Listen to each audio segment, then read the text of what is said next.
It's a sunny morning at Paul Ricard. The early cloud has burnt away and the sun welcomes to the grid the cars for the second race of the weekend in the Lamborghini Super Trofeo Europe. Paul Ricard is a 5.7 kilometre long circuit, and yesterday it gave us a third victory of the season out of the 3 races for Max Wearing and Loris Spinelli, despite dramas right at the very end. We saw Loris Spinelli weaving around on the last lap of the race. It looked as though the car was low on fuel. It just about got itself to the end of the race without fear of losing the lead, but parked at the first corner, and that really was the only scare they had in an otherwise dominant performance. It's 3 out of 3 then for Max Wearing and Loris Spinelli. They also line up on pole position going into this second 50-minute race of the weekend. Martin Kodrich, Blancpain GT Series Asia champion going back a few seasons, when he shared a car with Dennis Lind, he lines up in Sandro Meur's car, and he will start today, and he's on the 7th row of the grid. There, number 54 is the Target Racing entry of Marzio Moretti, which went well yesterday. Along with Milan Tikans, the car took 2nd place and lines up 2nd on the grid. But it is Loris Spinelli on pole position. He will start. Max Wearing will take over that car. And before we go racing, let's hear from yesterday's winner about their dramas. Max is with Gemma Scott. Max, it's been a great start to the season for yourself and Loris. 3 races, 3 wins. Yesterday you took the win, but stopped on turn 1. What was the problem? Yeah, we had a little bit of problems at the end of the race. We had technical issues, but that was because of the heat. Everybody had the same problem in our class. I think only 2 or 3 cars didn't have that problem. But luckily there was no engine damage or something like that. And we were able to finish the race on P1, so we are happy with that. Can you just explain to us what the problem was? They call it vapor lock. That is a lot of fuel you got in the tank, and at the end of the race you got a little bit of fuel left, and the last bit of fuel will be quite hot, and the engine doesn't like the hot fuel, and that's the reason. Okay, well, thank you for explaining it for us. It was a bit of a worry, and we weren't sure, actually, whether or not it was just simply a lack of fuel at the end of the race, so it's good to clear that up. Obviously, today, starting on pole once again, and the objective is clear. Yeah, I hope. Today it's a little bit less hot, so for the engine it would be a little bit better. We will see, and we want to finish on P1 again without any issues. So that's the best thing. Not only better for the car, but better for you guys as well. Yeah. Then we have 4 poles and 4 wins, so that would be perfect. That's a perfect start of the season. Thank you very much. Have a great race. Thank you. Thank you. Max Wearing, who came close to winning the Pro Class last season. Loris Spinelli brought in at the end of last year to help gain points for Max Wearing, and the partnership worked, and they've carried it on for this season. As you've just heard Max Wearing say, they weren't the only people in strife yesterday with temperatures. Dan Wells, who had a problem in qualifying and will start at the back of the grid for today's race because of the qualifying session dramas. He also had the car running way too hot towards the end and was somewhat fearful. So the temperatures were affecting lots of people, lots of cars yesterday, but it's a bit cooler this morning, not by much, but there you can see the teams putting those reflective blankets over the front of the Oregon entry, number 11, for example, to try and get rid of some of the cockpit temperature. We'll see, however, how today pans out. And Dan Wells, up from the back of the grid, will certainly be a man to watch. Third on the grid, the car of Johan Boris and his co-driver, Pierre-Louis Chauvet. Pierre-Louis, obviously you made your debut in the championship yesterday, and quite the race. Yeah, that was quite awesome. We did P2 in quali, and then we fought for the win in the race. Unfortunately, we have had an engine cooling system issue, but it is what it is. Now we are starting P3 today, and we will try to fight in front. Feeling confident that you can fight through just the front row? Yeah, exactly. I'm feeling confident, and let's see how it goes. Thank you very much. Have a great race.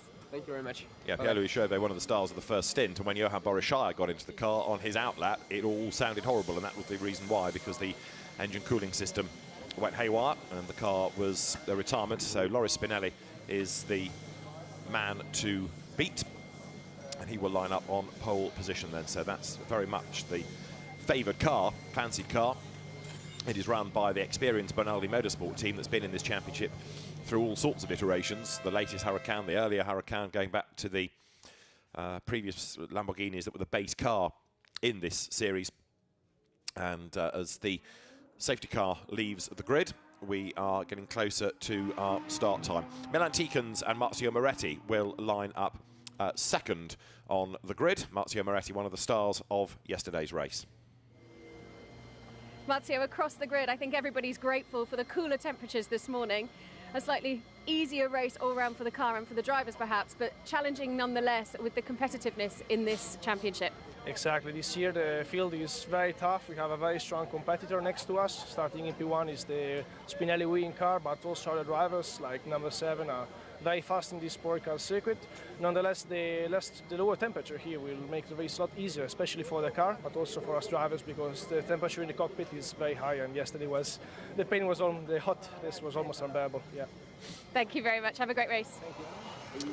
Matteo Moretti, graduate of Italian Formula 4, the UAE Formula 4. He was class champion in the Ultimate Cup Series. He's raced in the LMP3 cars in the Le Mans Cup, and also 4th last year in the Italian Carrera Cup. So an experienced GT sports car racer these days, and switching to Lamborghini Super Trofeo for this year. That's the car of Lewis Williamson and Massimo Siglia. Lining up 4th on the grid. The British driver Lewis Williamson will go first, racing this year not only in Lamborghinis but also in British GT, sharing with James Cottingham in one of the Mercedes. Number 7 there is going to be started today by Johan Boris Shire. Pierre-Louis Chauvet we heard from. He was the start driver yesterday, but it's Johan Boris Shire who didn't get many laps in yesterday, sad to say. Former Clio France champion, experienced GT3 racer. His career goes back about 20 years, in fact. Johan Boris Shire came out of Formula Renault around about 2002.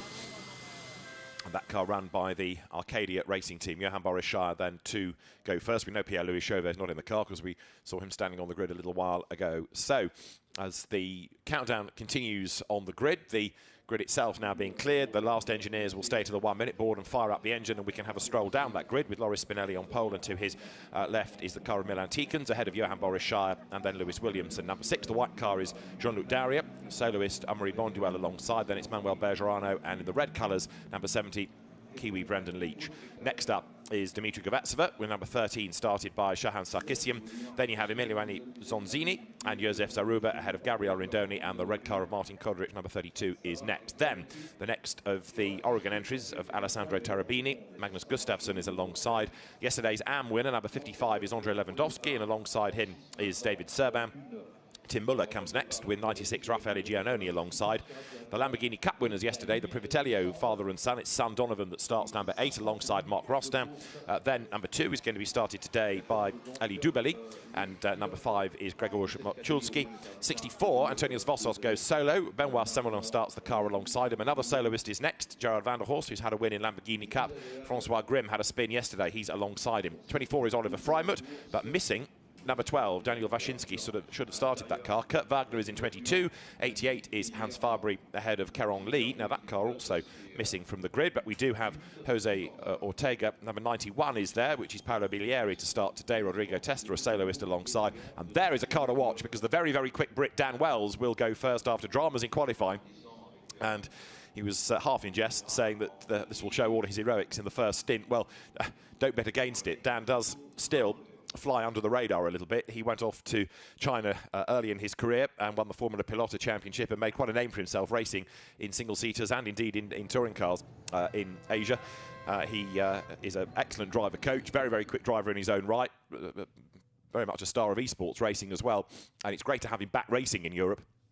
It's a shame, as I say, that he hasn't really attracted more mainstream media attention and get more drives over here, like in a GT championship. But in this, as driver coach plus gun for hire, he's found a niche for himself. A class win yesterday with Oscar Lee, who also, to be fair to him, gets quicker and quicker and quicker with the more mileage he does. Another class victory, I would think, is a real possibility here, depending on how easy or otherwise it is for Dan Wells to get through the traffic off the start. Those two gaps on the grid then, one car missing Daniel Waschinsky, and the other being the car of Jean-Francois Bruno, which from memory, both of them finished yesterday, in fact. So whether they missed the pit lane closing, I can't see either of them at the end of the pit lane. So for reasons as yet unknown, both missing today's race, as the car's then about to be released. That very distinctive, largely bright yellow highlighter pen livery car of Loris Spinelli is the one on pole position. It's a rolling start, and away then they go with number 61, Loris Spinelli, blasting off that pole position. Last chance to get a bit of warmth into the Pirelli rubber here.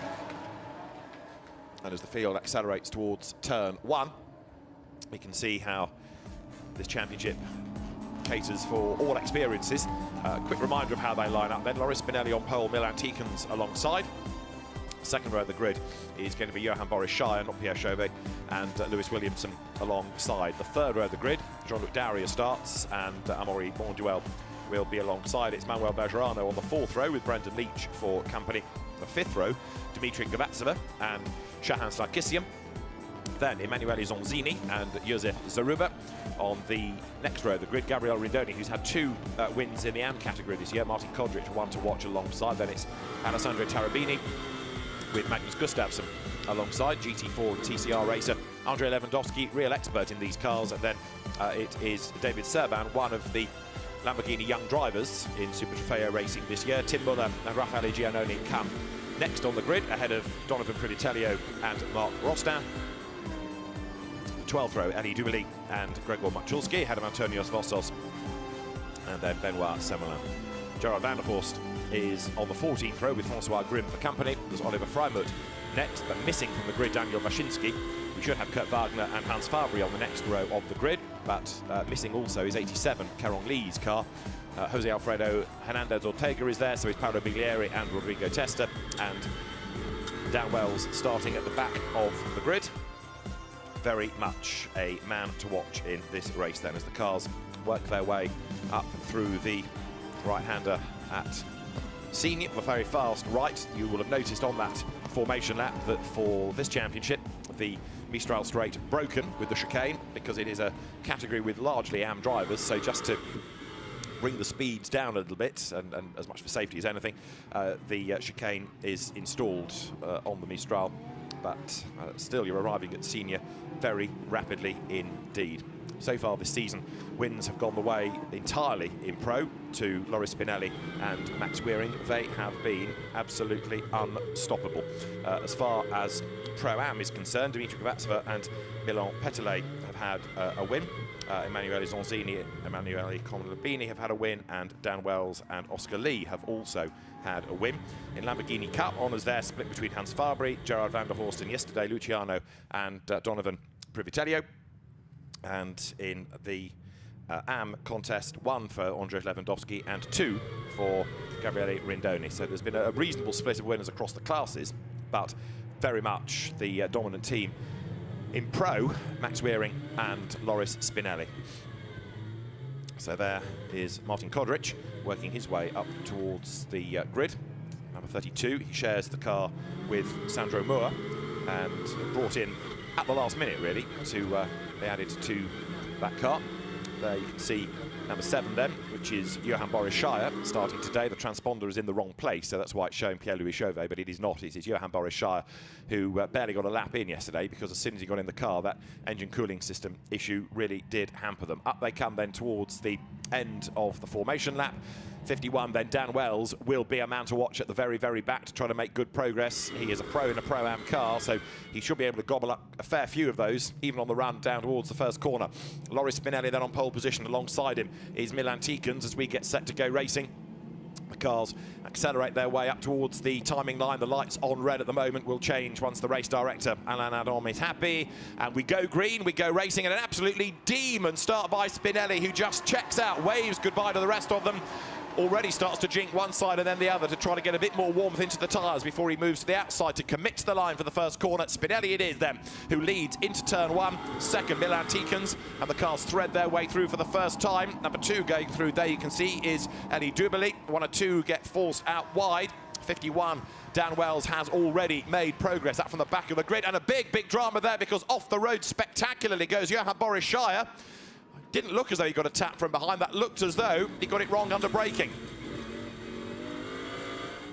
Accelerating out of the chicane, then down towards the right-hander as the safety car is deployed straight away. This is turn 3 at Saint-Baume, but the safety car is called for straight away. Johan Boris Shire off the racetrack into the barrier pretty hard, and so the race is going to be neutralised. The safety car called for straight away, and it did look as though it was just that the car had a problem under braking and pitched Johan Boris Shire off into the barriers at pretty high speed there, because he was on the brakes from a very rapid section of the circuit. So the safety car called for. Everybody slows right down, and there's the damage done to Johan Boris Shire's Arcadia racing car. So big disappointment. He's out of the car and very frustrated, but yesterday it was a mechanical problem. Today it is a big whack in the wall, as you saw, and so the safety car is deployed, and that means everybody will have to hold station. All of these laps, of course, do count within the 50 minutes that we have, and on the opening lap of the race, even on the run down towards really turn 2 at the chicane. So we have the dramas. Right, race order then. Well, there's no argument about the leader, Loris Spinelli. Behind it is Milan Tikens, and then in third spot, Lewis Williamson, ahead of Amaury Bonduel. Brendan Leach has made a good start. What progress of Dan Wells, up to 22nd already from the 19th row of the grid. So the cars turn their way up into the exit of Senior, thread their way towards the end of the opening lap. The safety car will scoop them up at the end of this.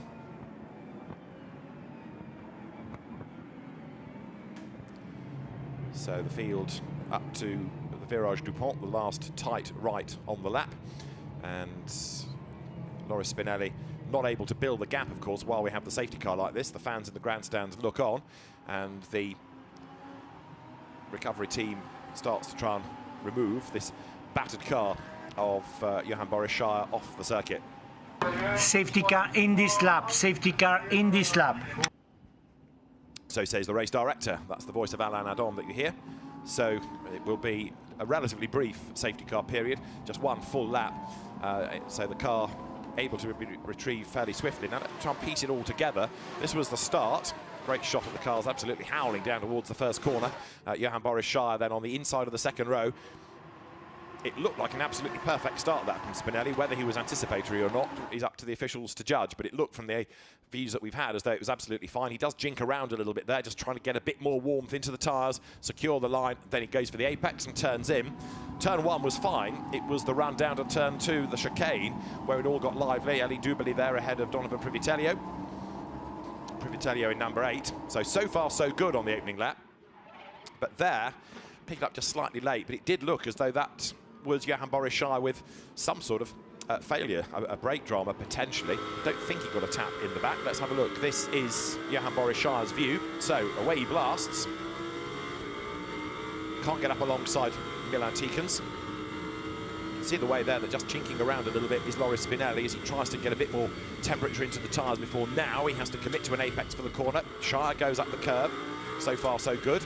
Back onto the power. That's Lewis Williamson going up and past him in the Oregon car. Now let's see if there's contact. Yes, he gets squeezed, and that's where it all went wrong. He got squeezed over the curb, and that was the contact that put him off the racetrack. From another angle, this is the run down towards the first corner. Turn into the left of turn 1.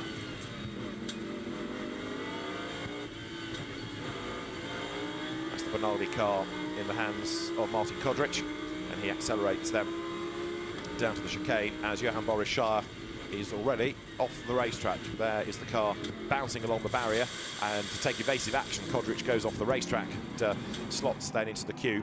So this is the restart coming up, but yes, now that we've seen the onboard, it was Johan Boris Shire going to the inside of Lewis Williamson. Contact between those two that spat number 7 out of control and across the road. So whether that gets looked at, I'll let you know, because the message Green flag will be confirmed soon. Right, green flag is called for by the race director. We go racing, and so Loris Spinelli accelerates up towards the Virage Dupont, trying to get the jump here on Milan Tikens. Milan in his second year in racing Super Trofeo, but bear in mind Loris Spinelli has won the Pro Championship, the Pro-Am Championship, he's won the World Finals, he's raced in the European, he's raced in the North American Series. Very accomplished Lamborghini Super Trofeo racer is Loris Spinelli, and very quick in AutoGP going back many years to boot. Over the timing line then, we're back racing. So Spinelli leads Tikens, Williamson is 3rd, 4th is Bonduel, 5th is Leach, 6th is Daria, 7th is Manuel Bergerano, Josef Zaruba is 8th, 9th is Emanuele Zonzini, 10th is Shahan Sarkissian, and Dan Wells' progress, well, actually lost out, in fact, on that restart. He's dropped into 22nd place, so he possibly got mugged coming up to the line, but no doubt he will fight back. He's managed to get himself from 35th up into 22nd, which ain't bad going in 2 laps with a safety car. So there, as the field turns through, Martin Kodric tries to press on. The Bonaldi entry Sandro Moore, the regular racer of this car that Martin brought in for the purposes of this weekend. Therefore, it becomes a Pro-Am entry. Bonaldi, one of the crack teams that has been around for many a season, and indeed that incident between Shire and Williamson is under investigation. So the officials are having a look at it. Up to the chicane, the race leader's turn. 50-minute race, mandatory pit window between 20 and 30. And to make the point as ever that if you are a solo driver, there aren't that many of those these days, but if you are a soloist, it's a longer pit stop because you are deemed to have an advantage knowing what the car feels like, what the track feels like. There is Spinelli going wide at senior. You'll see in the background of the shot there are the markers, the little floppies that are tapered to bring you back onto the circuit. If they're on your left, you're okay. If they're on the right, then you're in strife. Over the curb after a bit of a twitch goes Spinelli, but there's proof here of how hard he's pushing. He's getting away from Tikans. It's Williamson then in third place. Fourth is Amaury Bonduel. The rest of the field turns through with 89 being Manuel Bergerano. He, in turn, is trying to get himself back into the mix. Jean-Luc Daria's car is just up the road ahead of him. The VSR Vincenzo Sospiri Racing entry. There it is. So Jean-Luc Daria, the Swiss driver, comes towards the completion of the lap, heads towards the timing line once more.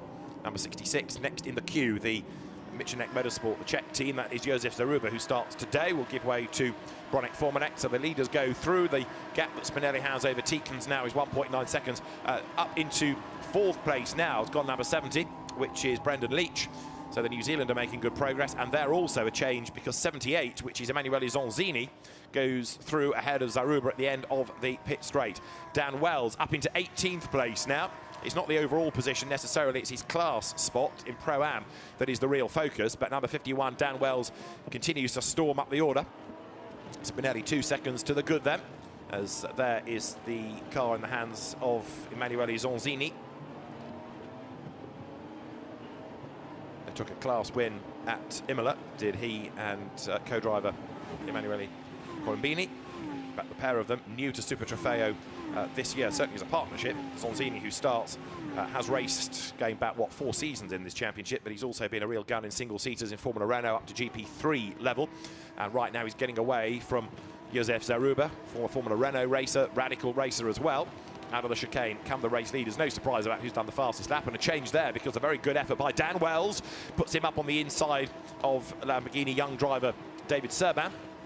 That puts Dan Wells therefore up into 17th place now, gains that spot away from the Romanian, and the British driver powers up towards Sydney then, ready to turn into the right-hander. The Rexel FFF Racing Team entry.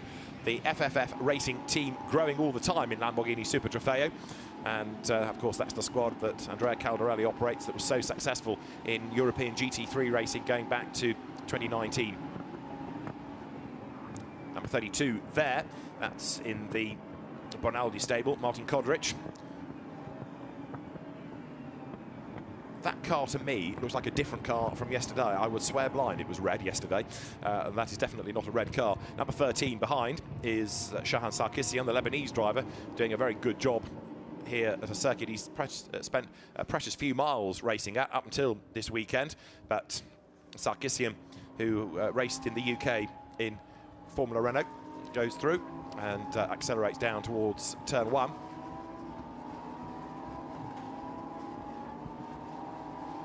Turns out of pit straight into the first sequence of corners, and Sarkissian chipping away to try and get himself back into the mix. There is 55, Andrzej Lewandowski. Now, he was the AM class winner yesterday, but he's found himself quite a long way back in the pack now, in 4th spot as the cars come down towards the right-hander at Saint-Baume. So Lewandowski's got some work to do. The AM category being led by Sarkissian. That's Zonzini, who is in Pro-Am, the VSR entry, Vincenzo Sospiri Racing, team that operates in this, in Fanatec GT, an Italian GT as well.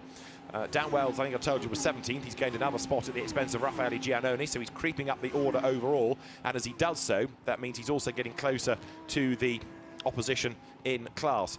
We've also had, I noticed, joined the race, Kerong Lee. Now, he wasn't on that grid when the Segway went up it, but he has joined in and is on the lead lap. So Kerong Lee is there and making progress now into contention. We've also got a couple of cars being looked at for their safety car procedure. 77, Alfredo Ortega is one of them, and 22 is another, which is Kurt Wagner, starting today. That's the run up towards Senior, and round the outside goes Dan Wells. Another place gained at the expense of Tarabini, so he goes through. Alessandro Tarabini then drops back. Dan Wells picks up another position. That puts him 15th. Magnus Gustafsson is the next target for him as the cars now power on up towards the left-hander at Bendor, thread their way towards the completion of the lap. There is the Virage de la Tour, and then they approach the Virage du Pont. Switchback sequence that when you've got cars running side by side, the road comes to each driver, because one time it's a left, one time it's a right-hander, and then this really slow first gear corner at the end of the lap. Dan Wells Pro Sim company being advertised on the side of the car, which is getting quicker all the time. Fastest lap, Loris Spinelli from lap 4, and he's now lapping in the 2-minute 2s. The pole position time was a 2 minutes 2, but he's about 2/10 off that qualifying pace at the moment. Number 21 is Gabrielle Rindon, the man from Luxembourg. Rindon, who's taken 2 AM category wins this year and is second in the class at the moment behind Shahan Sarkissian. Down towards the chicane he goes. That was the part of the circuit at which we lost, of course, Johan Boris Shire on the first lap of the race that brought out the safety car. Spinelli's advantage now is 4 seconds over Tikans. In third place is Lewis Williamson, dropping back a little bit as you look at the Arcadia racing car of Sarkissian, hanging on to the class lead in AM. He will hand that car over in the pit stops to Stéphane Guérin. Then it's up to Stéphane Guérin to see whether the pace is going to be equated across the remainder of the race. Up here towards the chicane comes then Sarkissian. Car twitches under braking, he stands on the brakes. He's still arriving at that part of the Mistral pretty quickly, and then thread out of the chicane. Dan Wells there applying pressure to number 44, getting all sideways. Magnus Gustafsson makes light work of catching him up, clambers over the curb in his quest to find a way through. Down on the back then of Gustafsson, the two of them are going to be nose to tail up towards Senior. The Norwegian driver, with a flash of the lights in his mirrors, sees Wells approaching him. They turn now into the right. Gustafsson feeling huge amounts of pressure. Wells quicker then, he's been charging up through the order, clips one of the markers, almost committed to the inside line there, nose to tail. So you've got number 44, Magnus Gustafsson, being forced out wide. Dan Wells tries to sprint up the inside, got a bit of a squeeze towards the curb, lifts, backs out of it for fear of contact.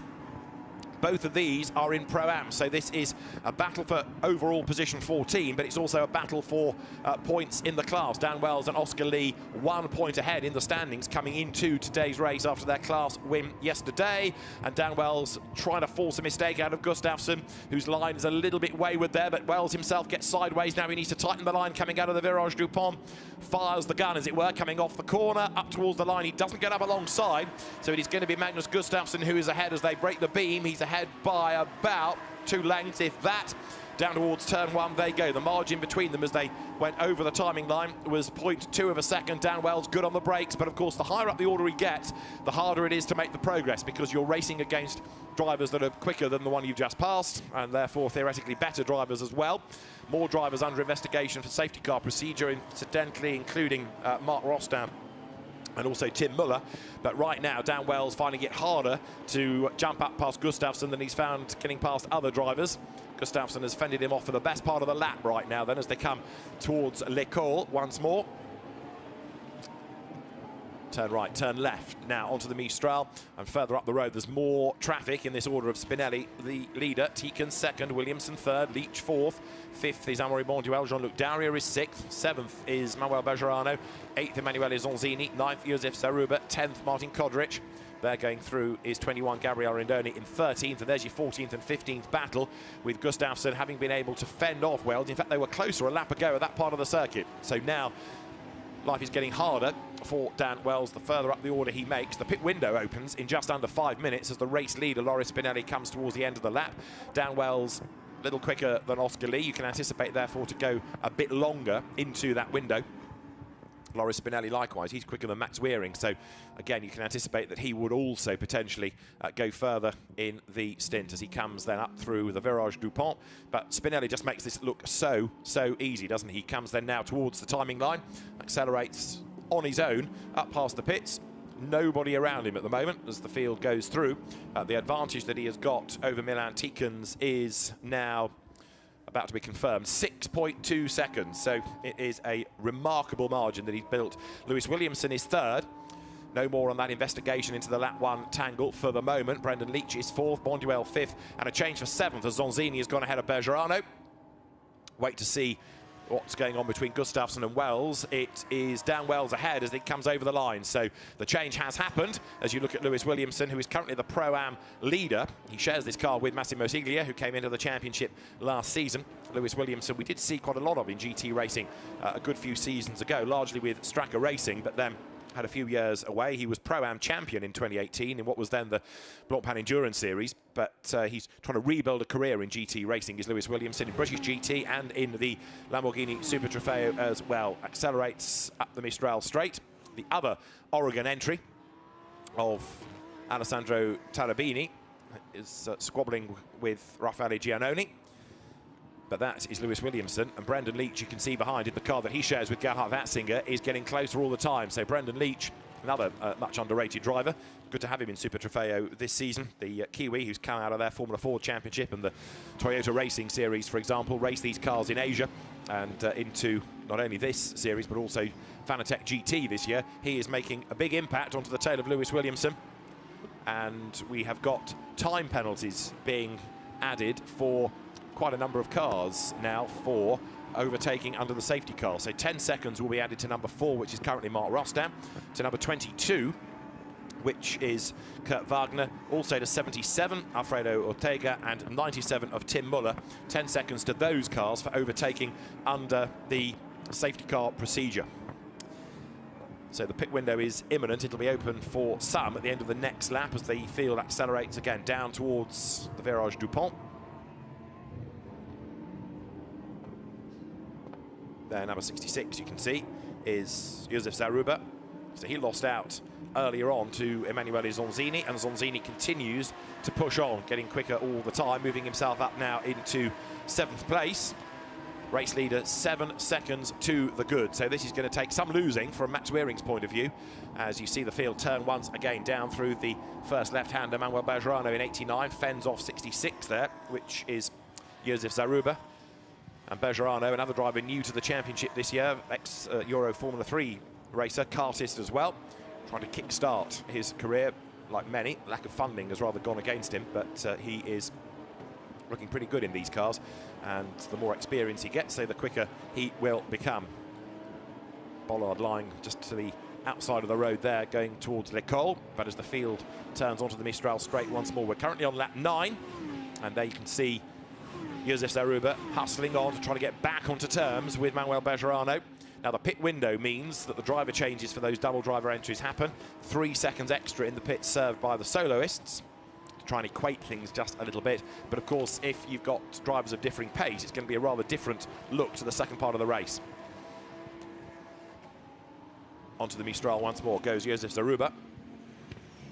If anything, he's not really being able to stay on the back of Bergerano, and Martin Kudrich in 10th place is getting closer to him. Kudrich is another gun, winner in British GT with Hunter Abbott last year for 2 Cs, and one of these rather peripatetic drivers who will be put into anything when people need a quick driver, but doesn't have the biggest of budgets. As I say, he was Blancpain GT Series Asia champion with Dennis Lind a few seasons ago, did a really good job in Lamborghinis there, coming out of Super Trofeo, and remains really a gun for hire. So Kudrich currently runs in the bottom end of the top 10, 10th spot, but I think his pace will be better than Sandro Moores, who will take the car over, so it may well be one that drops down the order. The leading gap is 8 seconds now. Spinelli ahead of Tikens. Third is Lewis Williamson, with the pit window now open as the cars come over the line.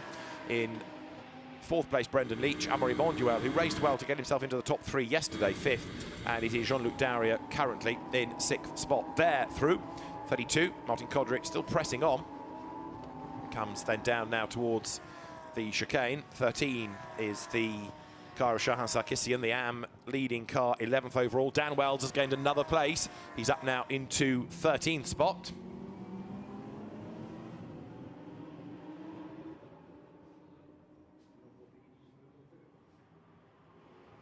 To the timing line comes this midfield group, and the pit stops are coming. Andrei Lewandowski is in. Rodrigo Testa is in as well. So some of those from the AM and Pro-Am battles, serving the pit stops, getting them out of the way nice and early, and then you can concentrate on the remainder of the race. As you see there going through, number 26, which is the Scuderia Tournicum car of the Semolins. It is Benoit Semolin behind the wheel of the Semspeed car today for the opening stint. 64 next in the queue is the target entry of the Greek driver Antonios Vossos. So lap 10 for the race leader. Yesterday's race, which didn't have a safety car period, got to 23 laps, so might be one less than that, but it was very marginal yesterday. Loris Spinelli came out of the last corner and I thought was ready to take the checkered flag. It was so tight, he was given an extra lap, but actually he had broken the beam just at the 50-minute and a tenth or twos mark. So yesterday's race time was 50 minutes and 0.2 of a second. But the last lap, on which, as we were hearing from Gemma earlier on, the car ended up really struggling, actually didn't count. Had he been overtaken, I think other people would have been sure to try and argue that it counted, but we had the 50 minutes, so the last lap, as it turned out, didn't really matter anyway, but it was certainly a scare at the time. Well, we might be slightly short compared to yesterday on the number of laps within the time allowed due to that safety car period, but Spinelli having a really easy Sunday morning drive here, out on his own. He's hardly seen a car since we got going. Down towards turn 1, there goes Manuel Bergerano, and still on his tail is the Michenek Motorsport car in the hands of Josef Zaruba. Now, number 6, Jean-Luc Daurier is in. Number 9, Dimitri Govatsuva is in. That car's been a Pro-Am winning car already this year. It's going to be Milan Petelet that takes it over as a dive there up the inside, puts Zaruba back ahead of Bergerano. And also coming into the mix now is Martin Kodric, and Kodric gets past Bergerano as well. Now, why all of a sudden has he dropped pace and dropped 2 places? Does Bergerano have a problem? Certainly not able to respond as they come out of the corner. So Manuel Bergerano losing places. Let's have a look at how it all started. It was coming out of the last corner where a good run came from Zaruba, who was given a squeeze off the racetrack and eventually got himself back on and committed to the move down at the first corner. So we've got the pit stops now starting to cycle through, therefore the order is being shuffled a little. There is Bergerano, who has dropped as a consequence of all of that, and quite often if you lose one place you slightly put off your rhythm, and if there are people close behind you can lose places to them as well. 55, Andrzej Lewandowski has made his pit stop, so he falls back in the queue for the moment. And there is 54, which is Milan Tikens, the Dutchman. Second overall, it's going to be up to Marzio Moretti to try and do something about Max Wearing. The margin between them is, at the moment, 8.5 seconds. And the incident between Williamson and Shire from the first lap that brought out the safety car is going to be looked at after the race. So the officials deciding that it's going to take quite a lot of unravelling that, and they'd like to hear from the people involved, so it's going to be looked at the end of the race. So how they cross the line might all be a bit provisional. There is 66 to the end of the lap. This is the Michenek Motorsport car that Josef Zaruba is staying out in. Bronek Formanek not as quick, so Zaruba doing the lion's share of the work as others in the pits await their cars. There's the sister Michenek Motorsport entry. Kurt Wagner has brought it in, and he hands that now to Libor Dvoracek. That's going to fire out in a moment, back into the race.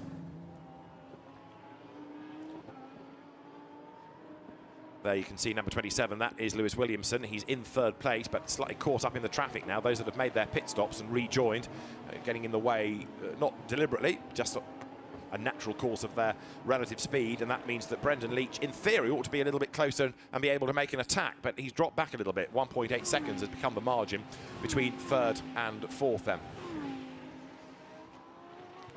The run once more up towards the chicane. We'll see where the next significant pit stop's going to come from, as Dan Wells into 11th place has stayed out thus far, still making this great progress up from the back of the grid, bringing that car into contention in Pro-Am. Number 70 there is another of the Pro-Am entries.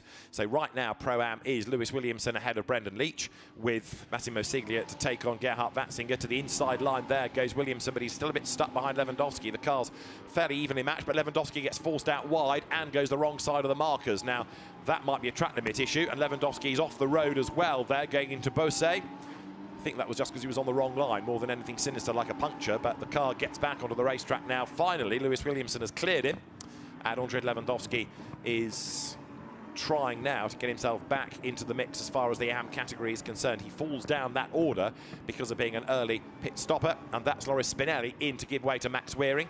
So the leader is in. Others get out of that queue as well and follow him down the pit lane, but Loris Spinelli at the end of lap number 12 comes in.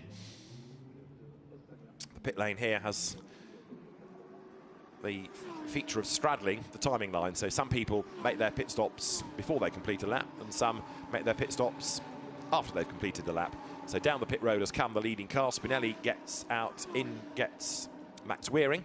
Others blast away. Change of team as well for them for this year. So that's the leading car. And the only thing really that the team can do here is check tyre pressures and keep an eye on the stopwatch.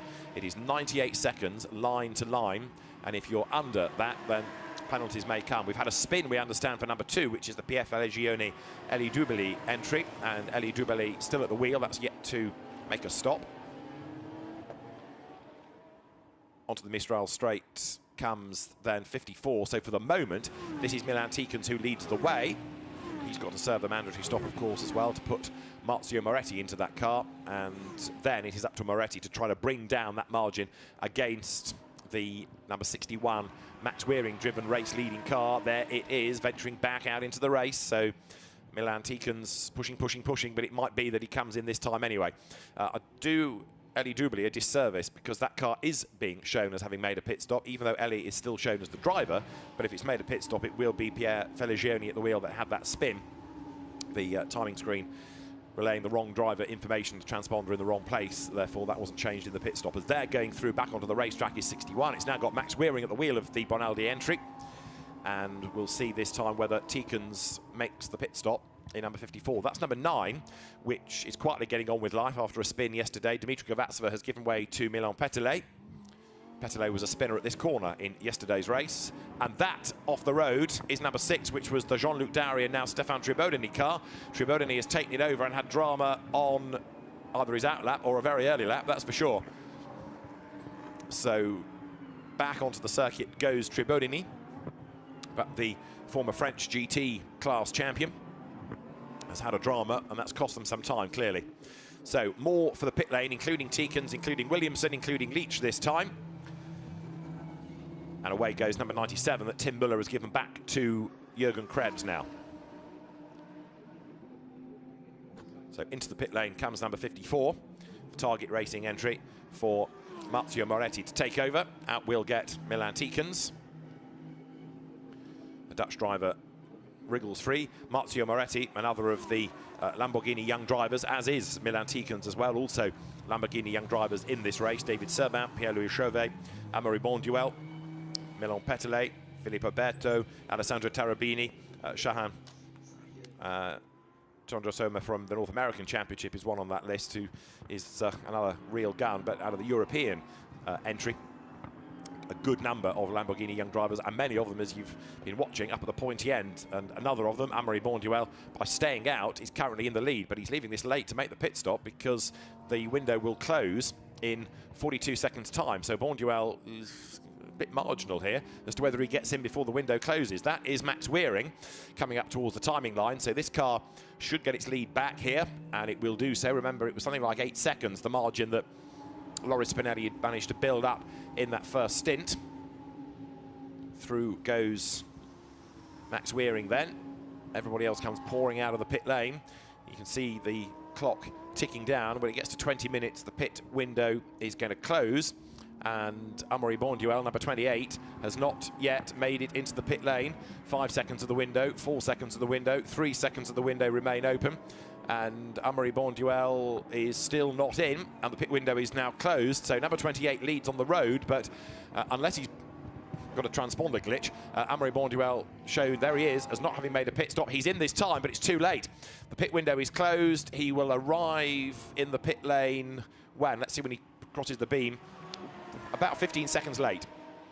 So Amaury Bonduel will serve the mandatory stop, but it's outside the window now, and therefore a penalty will come. So into the pit road comes 28. Amaury Bonduel somewhat frustrated, and it's rare that you get to this situation these days. It is the BDR competition by Gruppo Pron Racing team that runs this car for Amaury Bonduel, but somewhere there's been a miscommunication. They've kept him out a bit too long, and hence the pit window closes. That's the leader then. So through turns Max Wearing, but anticipate a time penalty to be added on for Bonduel for stopping outside of the window. Max Wearing now just has to consolidate this advantage given to him by Loris Spinelli. But the real question behind is going to be the pace of Marzio Moretti. We've got 18, just under 19 minutes to go, and Moretti will be pressing on. Now, of course, he's on his first flying lap after a pit stop now, so gaps will become apparent at the end of this next lap. There is Max Wearing up towards the Virage du Pont. Rides those nice low flat curbs on the inside, turns sharp right, first gear, accelerates out of the corner now, runs it wide over the curb, and then will break the timing beam as he comes down towards turn 1. 18 minutes and change on the clock, so through goes number 61. That then is the car of Max Wearing that puts 14 laps in the book and leads the way. Now let's see who is going to be next in the queue. There is 54, so that is 12 seconds back. Marzio Moretti, he's onto a flying lap now, so we'll start to get representative sector times. That's Massimo Siglia, who is third.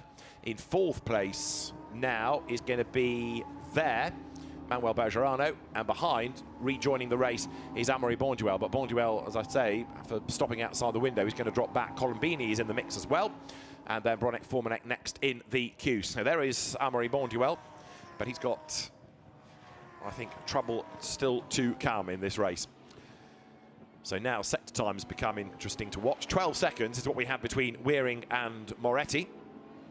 Not suggesting that Max Wearing is slow, but Marzio Moretti certainly proved to be very, very rapid yesterday, and Lamborghini picking him up as one of the young drivers for its programme has got to be with some science behind it. So anticipate good things out of Moretti. They're in the first sector at the moment, and they're turning through Amaury Bonduel back onto the road then, trying to pick off places, but his pit stop is inevitably going to be looked at as they run 3 wide here up towards the chicane. Something might have to give. Bonduel is in the middle of all of this, but through on the inside goes Emanuele Colombini, number 78, gets ahead of the traffic. Bonduel slots in behind him. There, skipping up the curb is Hans Fabry, regular front runner in the Lamborghini Cup.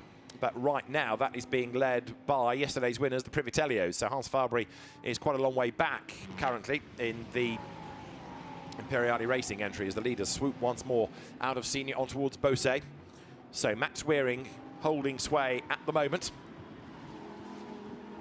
And that's 22, which is now in the hands of the Czech driver Libor Dvoracek, taking over from Kurt Wagner. Amaury Bonduel comes up now to have a go there at Emanuele Colombini, and Colombini gets it all sideways, runs out wide over the runoff. That doesn't just allow Bonduel past, it also brings Bronek Formanek past him. Back onto the circuit comes Colombini. That looked like it was all self-induced. I don't think there was contact. He survives the drama. He just about fends off Formanek, and the lead gap has come down a little bit as well as the leaders go through. So it's 11.3 seconds now with 16 minutes to go between Wearing and Moretti. Third, Massimo Siglia. Amaury Bonduel fourth with a question mark over him, and then in fifth place as they come through it is Colombini ahead of Formanek after that scare up at the Virage de la Tour. Seventh now Manuel Bergerano, eighth is Gerhard Watzinger, ninth Milan Petelet, and this is the drama in replay from Colombini. He turned in just a little bit too quickly, ran it wide, got sideways. Yeah, there was certainly no contact, and so Amaury Bonduel goes through, nipped back up the inside and takes the place.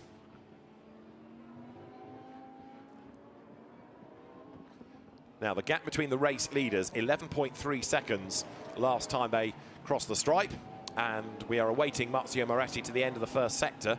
He'll be chipping away, I would imagine, but whether he can bring back huge elements of that margin lap after lap after lap remains to be seen. It's difficult, especially when you've got the same base car, and also I'm not convinced that Moretti's transponder is doing what it should, because he's not now credited with sector times in the first or indeed the second sectors. It works at the end of the lap, but we're not getting individual sector times out of Moretti's transponder right now. But that is the race leader. That's Max Wearing. His last lap was a 2 minutes 5 as against a 2 minutes 4 of Moretti. So Wearing makes his way up towards the Virage de la Tour, dives across for the apex, turns into the left, and then lines it up, stands on the brakes, down to first gear, turns sharp right, and accelerate up towards the timing line. Could be, in fairness to Max Wearing, that he doesn't need to stress the car. He's got a good margin given to him by Loris Spinelli. There's no reason to push for the sake of pushing and risk going off the racetrack. That is Marzio Moretti, who comes out of the Virage du Pont. So the gap last time, 11 seconds it was hovering around. The beam is about to be broken by Moretti. and it's a long, long wait, but as he comes through now, it is down again, 10.2, so 2 minutes 5 for Wearing, and on that lap, 1.2 seconds quicker, in fact, was Marzio Moretti. Now, if he can carry on doing that, he might have a chance here. There's only 13 3/4 minutes of the race to go, but even so, it's looking pretty good for him. That is Massimo Siglia, who not only runs third, but leads in Pro-Am. The progress, by the way, of the Dan Wells, now Oscar Lee car is 10th place overall. And there might be more to come, actually, out of that, because Oscar Lee getting himself up with Gerhard Watzinger, and he is normally quicker. Yes, he's gone through. So as he comes up towards the timing line, Oscar Lee goes 9th overall, and that now is 5th in Pro-Am. Can we get them on the podium from the back of the grid in the class? Number 9 there is now Milan Petelet, putting a lap on Hans Fabry as the cars drop down towards the chicane. Hans Fabry 32nd, a lap adrift. Petelet is 8th overall and 4th in class. Now he is being chased by Oscar Lee, and the margin between them is 2.2 seconds. So Oscar Lee presses on. Onto the Mistral they come. There you can see number 78, which is Emanuele Colombini, 5th, Bronek Formanek in 6th place behind him. So Bronek Formanek arrives at the chicane, and now we've got a number of cars being investigated for their pit stop times, and I'm afraid to say that one of them is the Dan Wells and Oscar Lee car. That's a second drama for number 6. Off the road has gone Stefan Tribodini again. We'd already seen him off the circuit once. And now a second drama throws that car even further down the order. Now, I think, looking at it, it's mechanical more than anything, driver-induced. The car was running in 19th place anyway. So, as I say, we've got a number of cars being looked at for their pit stops, one of which was number 13, the Stefan Guerin Shahan Sarkissian car, which had just lost the lead of the AM class anyway. There out wide goes Colombini, and he loses a place to Bronek Formanek, so that's 5th overall, and also a change for 2nd in Pro-Am. So through goes then Bronek Formanek, and 78, Emanuele Colombini not only loses the place, but also seems to lose pace as well. Right, a drive-through penalty for number 13, which is the Sarkissian and Guerin entry for a pit stop infringement, and also 66, which you're looking at, Bronek Formanek's car, that's being given a drive-through for a pit stop infringement. So drive-throughs for now Stefan Guerin in the car that was leading in AM, and they're taking it straight away. Bronek Formanek given the call, down the pit lane he comes, so that drops him out of the Pro-Am mix altogether. Trouble is for number 51 that it too is being looked at for a pit stop infringement. So another penalty is in the system potentially there as well, all of which is looking good for Massimo Siglia. However, that car is going to be investigated after the race. 89 here, now up into 5th place is Manuel Bergerano. More of them dive up towards the chicane, including number 6. So Stefan Tribodini, I think, has got going again. The field accelerate through. That is Marzio Moretti, 8.7 seconds back last time. So there you have the car of Moretti closing up again. 8.7 seconds last time around. Those drive-throughs were for being too short on the pit stops. Another drive-through comes for Amaury Bonduel for stopping outside the window. And so he's being given a drive-through penalty. Replay of contact. Max Wearing dives up the inside there of number 2 to put a lap on the now driven by Pierre Feligioni Boutsen racing car, and the race leader Max Wearing with a fair old gap to the opposition, being what's the best adjective, ruthless in his efforts to get through the traffic. But that was taking on an AM class car, which perhaps was a little unnecessary with only 10 minutes of the race to go.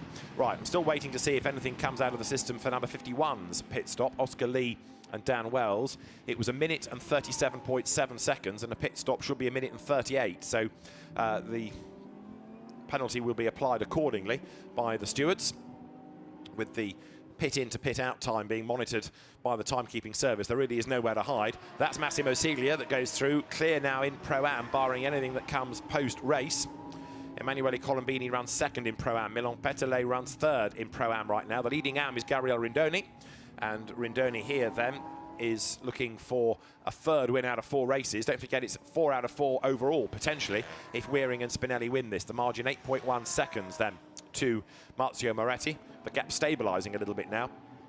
What we don't get are Moretti's sector times to compare that with Max Wearing, but at the end of the lap the gap was down to 8 seconds again. Siglia runs 3rd. That is the AM leader. That's the Luxembourg driver Gabrielle Rindon with the Leipzig Motorsport entry, another of these hugely loyal and experienced teams that we have in Super Trofeo. So Rindon is 9th overall and hanging on to that position ahead of Raffaele Giannoni, who is another very, very experienced driver within Super Trofeo terms. Through they turn out of the chicane. The margin between them was 2.6 seconds going onto this lap, and as the cars then turn up towards the right-hander towards L'École, there is Gabrielle Rindon, 9th overall, leading his class from Giannoni and Andrzej Lewandowski, who lost pace early on in the race and never really clawed it back, I'm afraid to say. Yesterday's winner.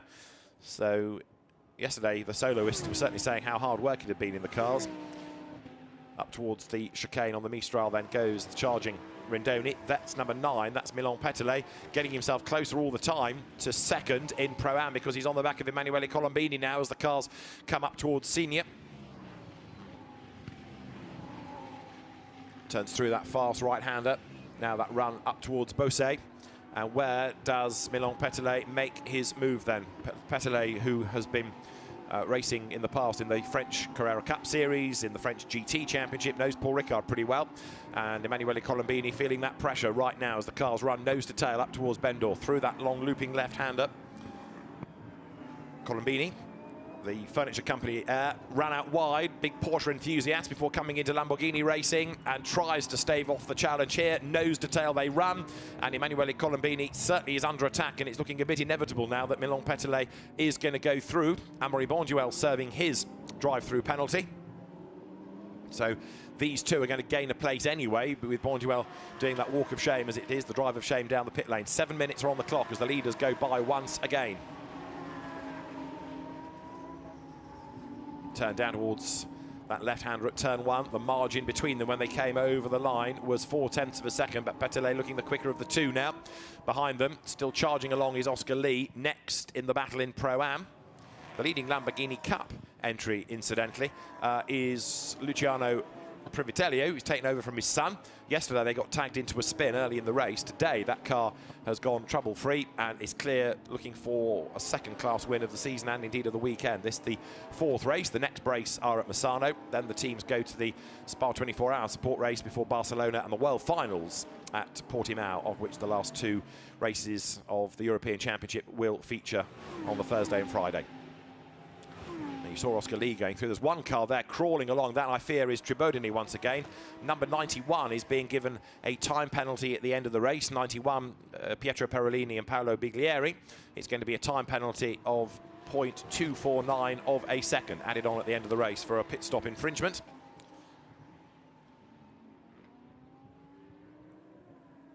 And a penalty also, I fear, lurks the way of number 51, the Oscar Lee and Dan Wells car. But to be 8th on the racetrack from flat last on the grid, the car starting on the 19th row, very meritorious indeed.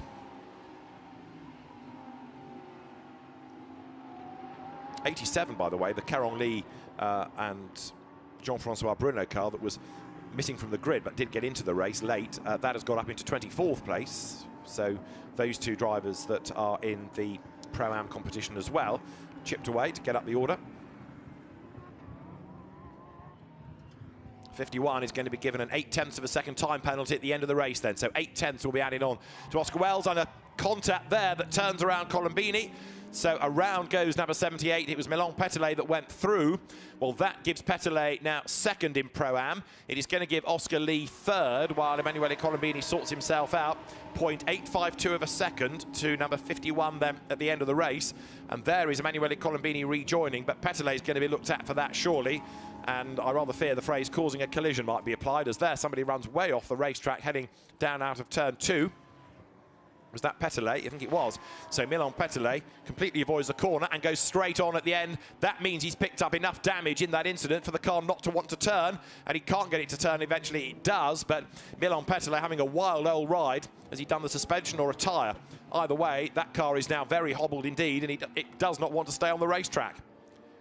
Again, it struggles to turn onto the Mistral, but it doesn't look necessarily as though it's purely suspension, does it? Maybe it was a brake or a throttle problem. But certainly something has been caused by that whack. It didn't make the corner at turn 1. It didn't make the corner at turn 2. And Milan Petelet now has to get it into the chicane. There, it looks okay. So Milan Petelet threads it through the chicane. 4 minutes to go, gets back onto the Mistral straight. But surely there's going to be an investigation heading his way for that contact, which might play into the hands of Oscar Lee. Yep, straight away we get the message on the screen that Petelet and Colombini's incident is under investigation. Oscar Lee's car, looking healthier anyway, presses on. And as the cars come to Beausset, let's have another look at what exactly happened to Milan Petelet and Emanuele Colombini. They were nose to tail, look, coming through the Virage de la Tour. Round the outside there went Petelet. That gives him the inside line for the Virage du Pont, and bang, as into the corner turns Colombini. Petelet had his nose up the inside. From a different angle, it looks like this. He commits to the inside line. Colombini turns in.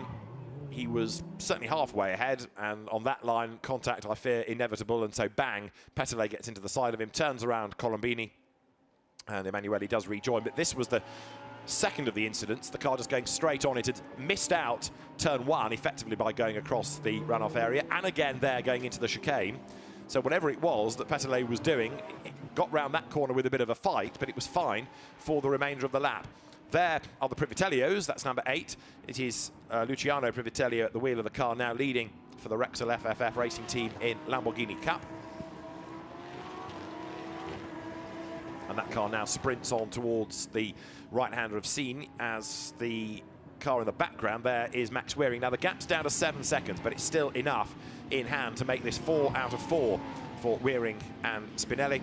And the way they're going, you just would not bet against them winning the championship, would you, right now? And doing it in such dominant fashion, because there's nobody as yet with the pace of Spinelli. That's the real key to this. He is so good that no matter what anybody else tries, he still has that upper hand. And unless there's a safety car in a Max Wearing stint, then it's unlikely that anybody else can make up the time that they've lost while Spinelli has been driving that car. There's going to be at least another lap at the end of this as Gerhard Watzinger goes wide there, number 70. Bronek Formanek gets up the inside of him in the mix as well there. Look, he's Andrzej Lewandowski, who is second in the AMS. So Watzinger having a real old fight here to try and hang on to position.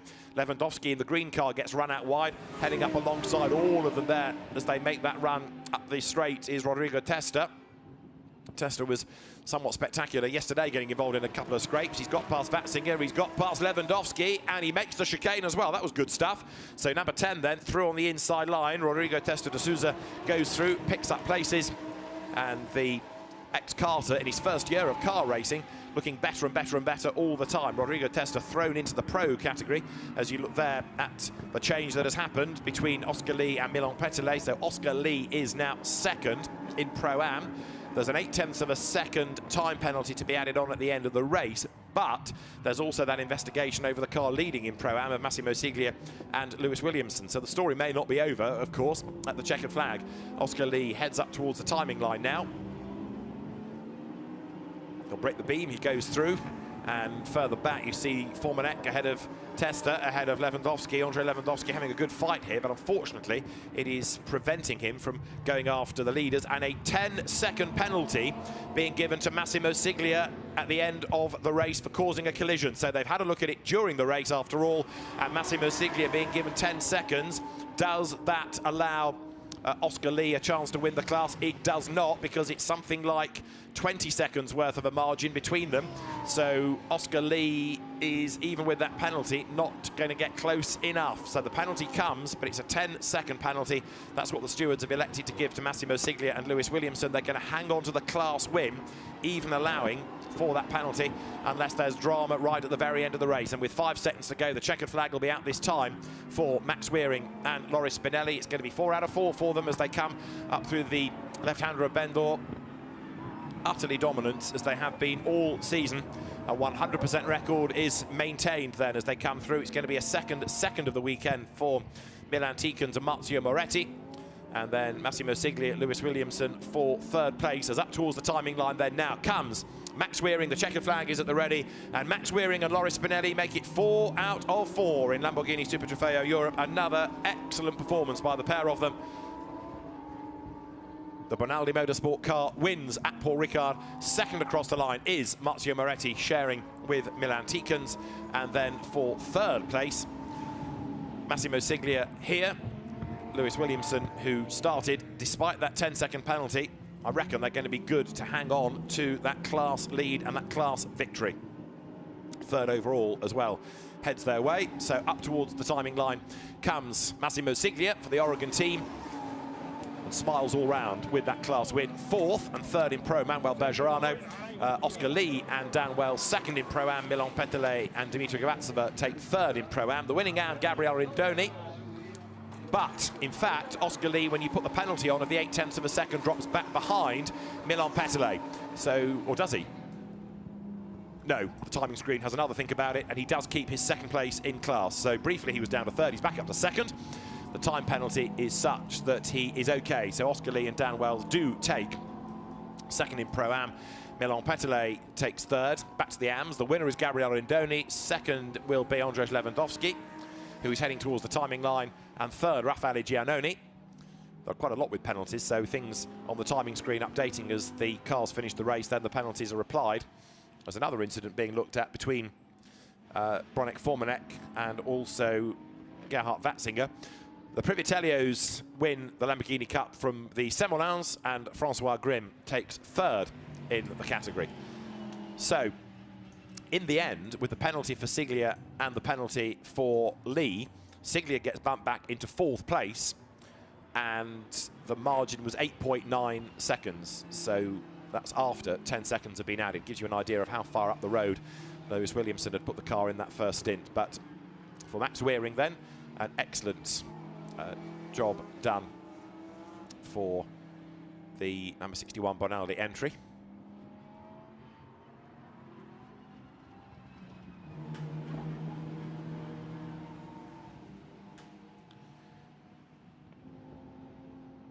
They're limping over the line, one car with dramas. It is number 2. Now, we'd seen that being roughed up earlier on by the leaders. Pierre Feligioni has dragged it home, but number 2 crawls over the line, and also Anne-Marie Bonduel's car has ground to a halt, so a bit of clearing up to be done. So Massimo Siglia with his 10-second penalty then classified fourth, and the incident between Formanek in 66 and Watzinger in number 70, no further inquiry, we are told. So the incident that shaped the first part of the race, which was Lewis Williamson clashing with Johan Boris Shire, took sadly the Arcadia car out of the race. There down the pit road is 61. And so Max Wearing makes his way to Parc Fermé. A very happy race winner, a very, very good drive by Max Wearing, who in fairness to him gets more experienced and therefore faster with all the mileage that he does. This is second season in this championship, and looking ever more accomplished as he then makes the run for a fourth victory of the season. Excellent performance this has been. So Max Wearing arrives at the foot of the podium building. In a moment he will make his way out of the car, and the celebrations at Bonaldi can get underway.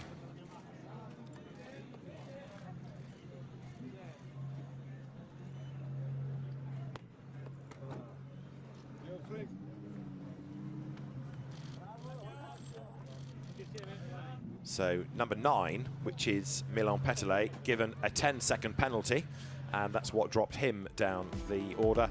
So things still being shuffled as cars have crossed the line, but a win for Max Wearing and Loris Spinelli confirmed ahead of Milan Tikens and Marzio Moretti. Manuel Bergerano taking third. Fourth, Massimo Siglia and Lewis Williamson ahead of Dan Wells and Oscar Lee from last on the grid. Anne-Marie Bonduel sixth ahead of the winning Am Gabrielle Rindon. Then the penalty of 10 seconds for Petelet and Govatsuva, dropping them to 8th ahead of David Serban. Top 10 rounded out by Emanuele Colombini and Emanuele Zonzini after they were tagged into a spin. 11th, Bronek Formanek and Josef Zaruba from Rodrigo Testa. And then we have Gerhard Watzinger behind Andrzej Lewandowski in his car shared by Brandon Leach, and then Raffaele Giannoni coming through in 15th spot. Stefan Guerin and Shahan Sarkissian dropped away as the race wore on, but they were 16th ahead of Magnus Gustafsson and Damien Chosek. Filippo Berto and Alessandro Tarabini finishing 18th from Pietro Perolini and Paolo Biglieri. Antonios Vossos rounding out the top 20. So yet another win for Max Wearing and for Loris Spinelli. 4 out of 4. The 100% record is maintained there with Gemma. Lovely atmosphere down here once again, and Max, Loris, a fantastic drive. You guys have set the bar way above everybody else. You seem unbeatable. Yeah, I mean, 4 wins in a row, so I'm really happy. The guy today got to us a really strong car. The pace was amazing. I was just thinking to open the gap and save the tire for Max, and they did as well an amazing job. So really grateful for another victory. So now we have just to keep it until the end, and let's see for the championship. Fantastic, well done, Max. The temperature rose up almost 4 degrees during the race, but the car felt good. Yeah, it's quite hot here, but Loris did an amazing job at the beginning of the race. I just have to finish it up. I had a lot of traffic. I almost stand in queue, but it was fun, and I had to bring it home safely. And yeah, it's done. We are on P1 again, and I'm quite happy. And the team did an amazing job now. Thankful to everybody. Congratulations. Get yourselves off to the podium. Thank you. So the drivers make their way to the podium. Let's have a quick look at the highlights of that race. It was certainly a busy race, and lots happened on that first lap, which rather shaped the face of the early part of the 58 minutes. It was Loris Spinelli that led down towards the first corner. Lewis Williamson getting himself up alongside Johan Boris Shire, but the contact just out of shot fired Shire across the road into the barrier. It was pretty high speed, and meant that that was a car out of the race. Martin Kodrich there taking evasive action as he also tried to gain ground. The rest of the pack battled on, but Loris Spinelli being able to build up a good gap in the early part of the race as Emanuele Zonzini was on the prowl trying to gain places from Josef Zaruba, and class battles raged on all the way through the order. Martin Kodrich gaining ground against Shahan Sarkissian as they rounded Bose, and Milan Tikans coming under attack, as also we had on the prowl all the way through his first stint. Dan Wells from last on the grid making good progress. Andrzej Lewandowski fighting with Lewis Williamson, and Manuel Bergerano busy squabbling too with the Bronick Formula Josef Zaruba entry, as those two almost came to grief coming over the start and finish line. Spinelli gave way to Max Wearing, and the 100% record was still being maintained as others explored the outer reaches of the road, coming through senior, partly in avoidance of that slow car of Stefan Tribodini. Pit window cycled through, and as the second stint continued, Amaury Bonduel was given a penalty for stopping outside the window. That meant that number 28 would fall away to 6th at the end of the race, partly with his penalty, but other penalties being applied still to shuffle the order. Milan Petelet got into the side of Emanuele Zonzini and turned him around, and that was a penalty for Petelet, who also had this wild moment going down through the chicane, the car not wanting to slow, not wanting to turn. 61 though, yet again the winning car, Max Wearing and Loris Spinelli coming through victorious, and that's 4 out of 4. They've yet to be beaten in Lamborghini Super Trofeo Europe this season. So the drivers then making their way towards the podium. Paul Ricard, a busy place this weekend with races for Lamborghini, for the European GT4 series, for single-seaters, and also, of course, for the GT World Challenge Europe as well. And this is the car that has absolutely dominated the race this weekend, and indeed the championship this season, because it's been unbeaten. 4 races, 4 wins for Loris Spinelli and Max Wearing, and that winning margin by, in the end, a reduced 5.7 seconds, but still a win. So the drivers in a moment to make their way up to the podium. And of course, with 4 races now done, and Misano the next stop for them in the championship, Max Wearing and Loris Spinelli just disappearing up the road. They've got almost one hand on the trophy now, you could argue. In second place is Manuel Bergerano, then it is Stefan Tribodini with Jean-Luc Daria, Milan Tikans and Marzio Moretti all tied on points. Lewis Williamson and Massimo Siglia come next, with Dan Wells and Oscar Lee tied on points with them. Then it's Amaury Bonduel from Milan Petelet and Dimitri Govatsuva.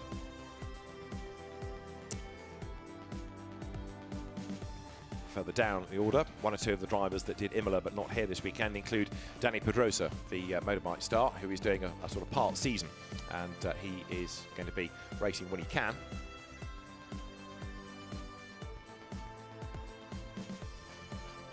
So the race order just about confirmed, with assorted penalties needing to be applied to drivers for pit infringements, for on-track infringements as well.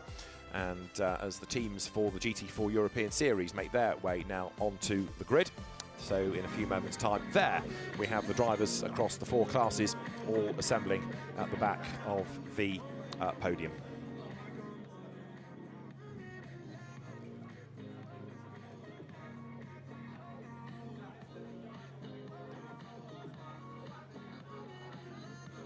So drivers having worked very hard in, again, very hot temperatures in that race. So I think now they can be called forward. We've got the Pro-Am, the Am and Lamborghini Cup podiums to run through. And so those drivers in a moment will be called forward and the celebrations will be underway. Max Wearing having had yet another good stint. And as I say, he's certainly come on a pace from last year. Not only is he gaining experience by the mileage, but he's also gaining experience and being helped by having Loris Spinelli in the car and learning more nuances about these cars from a man that's proved to be a real master of Lamborghini Super Trofeo racing over the last few years. So everybody awaits, and the instruction will come from the circuit team in a moment to call forward the drivers. So for the Pro category, Manuel Bergerano steps forward first, up to the podium for third in class. Then for second place, it will be Milan Tikans and Matteo Moretti who will be called forward. Second place there for the Target Racing duo, but once again it is going to be a victory unbeaten this year for the drivers from the Bonaldi Motorsport team. Yet another win for Max Wearing and Loris Spinelli. To the podium they come. Two very, very happy drivers. Loris Spinelli sort of takes it all in his stride here because he has been very, very well versed in winning these races, but it's yet another win for him. And as the drivers are on the podium in the middle, you see on the top step Loris Spinelli and Max Wearing. 4 races in the championship, 4 wins in the championship, and a massive points lead as well for the drivers from the Bonaldi Motorsport team.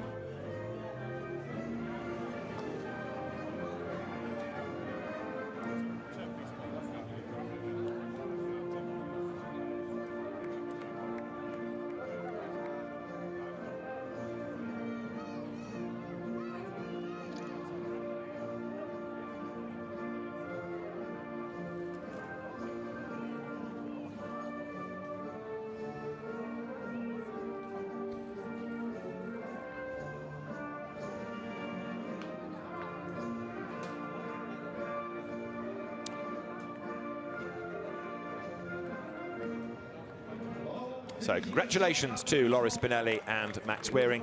A great job done yet again by them and the Bonaldi Motorsport team. The next stop for the championship is going to be at Misano at the start of July. More great racing in prospect. From Paul Ricard, from Gemma Scott and from David Addison, it's goodbye for now.